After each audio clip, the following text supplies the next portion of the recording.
নমস্কার, আমি আরামবাগ লোকসভার সাংসদ মিতালি বাগ। শুধু আমরা নয়, সমগ্র ভারতবর্ষব্যাপী আজ জানতে পারল যিনি সংবিধান রচনা করেছিলেন তিনি আর কেউ নন, তিনি হলেন ডক্টর বি.আর. আম্বেদকর।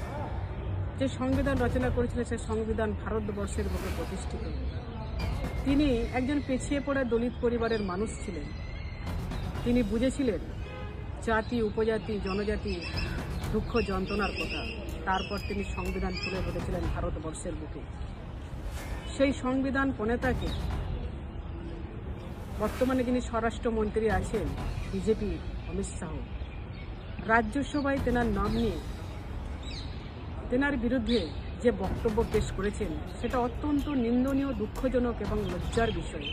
আমরা ধিক্কার জানাই। আমি নিজে একজন দলিত পরিবারের সন্তান হিসেবে বলবো যে আমরা বিষয়টাকে মোটেও ভালো চোখে দেখছি না।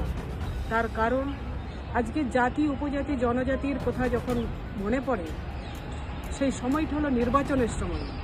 নির্বাচন আসলেই সাধারণ মানুষের কথা মনে পড়ে, আর নির্বাচন চলে গেলেই জাতি, উপজাতি, জনজাতি সাধারণ মানুষকে কীভাবে অপমান করতে হয় সেটা আরও একবার প্রকাশ পেল, যেটা সবাই সাক্ষী হয়ে রইল, ইতিহাসও সাক্ষী হয়ে রইল। তার জন্য আজকে আমাদের প্রতিবাদ। যতদিন না পর্যন্ত আমরা প্রতিকার পাচ্ছি, তিনি যতদিন না ক্ষমা চাইছেন ততদিন পর্যন্ত আমরা জাতি, উপজাতি, জনজাতির মানুষরা তো আন্দোলন চালিয়ে যাব, এবং তার সঙ্গে সঙ্গে আমার তৃণমূল কংগ্রেসের পরিবারও এই আন্দোলন চালিয়ে যাবে। একটা এর প্রভাব পড়বে এবং এটা কোনো মতেই কম্প্রোমাইজ করার ইস্যু নয়। অমিত শাহরা যা ইচ্ছে তাই করে চলে যাবে, সেটা হতে পারে। আমাদের নেত্রী মমতা ব্যানার্জিও সেই মতে বিশ্বাসী। তিনি বলেছেন আম্বেদকরের ইস্যুকে আমাদের সংসদীয় দল যেন কোনো মতে রক্ষা করে। জয়ন্তী ডক্টর আম্বেদকর স্ট্যাচুর সামনে তার প্রতি সম্মান জানাচ্ছি, প্রতিজ্ঞা করছি যে কোনোভাবেই তার অপমান আমরা হতে দেব।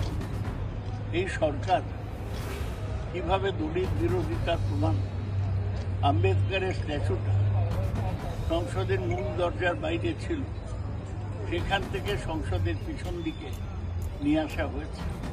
কিন্তু এই করে ডক্টর আম্বেদকরকে চাপা দেওয়া যাবে না।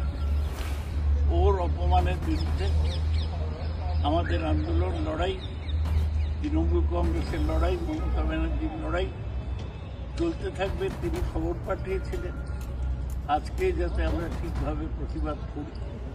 আমরা প্রতিবাদ করার জন্য নেমেও ছিলাম। তখন বললো যে অবিচুয়ারি হবে, অবিচুয়ারি হতে না হতে হাউস অ্যাকশন করে দাও। আমরা আজকে তাই প্রতিবাদ জানাচ্ছি। আম্বেদকরকে অপমান করা হলো কেন? অমিত শাহ জবাব দাও, জবাব দাও, জবাব দাও। আম্বেদকরকে অপমান করা হলো কেন? অমিত শাহ জবাব দাও, জবাব দাও, জবাব দাও। আম্বেদকরকে অপমান করা হলো কেন? স্বরাষ্ট্রমন্ত্রী অমিত শাহ জবাব দাও, জবাব দাও, জবাব দাও। আম্বেদকরকে অপমান করা হলো কেন? স্বরাষ্ট্রমন্ত্রী অমিত শাহ জবাব দাও, জবাব দাও, জবাব দাও। অমিত শাহকে ক্ষমা চাইতে হবে, চাইতে হবে, চাইতে হবে। অমিত শাহকে ক্ষমা চাইতে হবে, চাইতে হবে, চাইতে হবে। আমরা চাইছি অমিত শাহ দুঃখ প্রকাশ করে ক্ষমা চাই, ক্ষমা প্রার্থনা করুক, তাকে মন্ত্রিসভা থেকে সরিয়ে দেওয়া। এমন একটা নজির তো স্থাপন করতে হবে। আবার বিজেপিরা অমিত শাহ অপমান করার পর আম্বেদকরকে বিজেপিরা সকালে গেট ব্লক করে দিয়েছে, আমাদের ঢুকতে দেয়।